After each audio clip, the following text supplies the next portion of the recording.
अष्ट विनायक है, महाराष्ट्र में बड़ी मान्यता है अष्ट विनायक की। पर कभी आपने सोचा कि विनायक 8 ही क्यों है, 7 या 9 क्यों नहीं है, 6 या 10 क्यों नहीं है? हमारे यहां कोई भी चीज बगैर कारण के नहीं है, बगैर तर्क के नहीं है।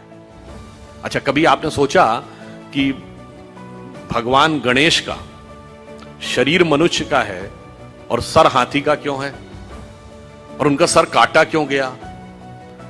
सर हाथी का क्यों है, सवारी चूहे की क्यों है? दोनों में बहुत विरोधाभास नजर आता है ना। और उसके बाद यदि हाथी का सर है तो उनको एक दंत क्यों कहा गया? हाथी के तो 2 दांत होते हैं, तो फिर एक ही दांत क्यों है?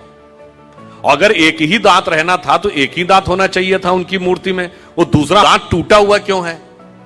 और बल्कि जो आप वास्तविक मूर्ति देखते हैं उसमें टूटा हुआ दांत एक हाथ में पकड़ रखा उन्होंने। कभी आपने विचार किया कि ये क्यों है? इसमें से कुछ भी कहानी नहीं है, कुछ भी कल्पना नहीं है। और गणेश जी किसके देवता हैं? रिद्धि और सिद्धि के देवता हैं, यानी संपूर्ण सिद्धियां गणपति की आराधना से मिलती हैं। और गणेश जी पुत्र किसके हैं? शिव पार्वती के। और शिव ने ही सारे आगम ग्रंथ दिए हैं, यानी जिसको आप कहते हैं ना, आपकी चेतना के जागरण के सारे स्वरूप भगवान शिव ने दिए हैं। अब समझिए गणपति के सारे जो स्वरूप हैं, इनका अर्थ और तात्पर्य क्या है।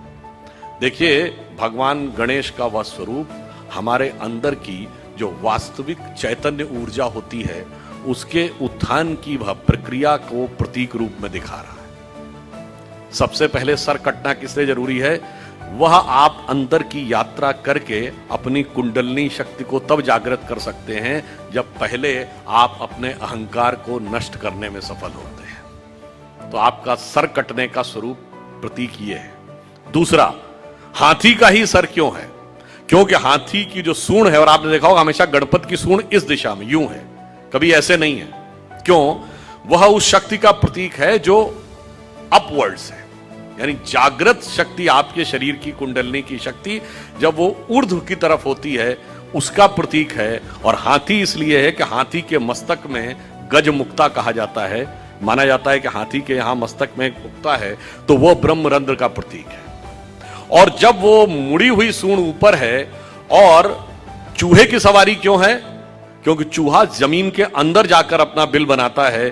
तो जब आप एकाग्र चित्त होकर अपने अंदर की यात्रा में उतरते हैं, तभी जाके आप इस शक्ति को पहचान पाते हैं और उस शक्ति को ऊपर उठाने का सामर्थ्य पा पाते हैं। 8 ही विनायक क्यों हैं? क्योंकि 8 चक्र हैं, मूलाधार, स्वाधिष्ठान, अनाहत, आज्ञा, विशुद्ध चक्र और ब्रह्मरंध्र। और अब एक ही दांत क्यों है? क्योंकि जब आप आज्ञा चक्र से ऊपर जाते हैं, तब द्वैत के साथ वह यात्रा नहीं हो सकती, यानी संसार और ब्रह्म 2 में से एक को ही चूज करना पड़ता है। तो वह दांत टूटा हुआ क्यों है? तो संसार के साथ उस संबंध का विच्छेद करना पड़ता है, उसे तोड़ना पड़ता है। इसीलिए टूटा हुआ दांत हाथ में रखे हुए। फिर आगे की यात्रा जाकर जब ब्रह्मरंध्र तक मिलती है, तो समस्त रिद्धियां और सिद्धियां आपको प्राप्त होती हैं। यह उसका प्रतीक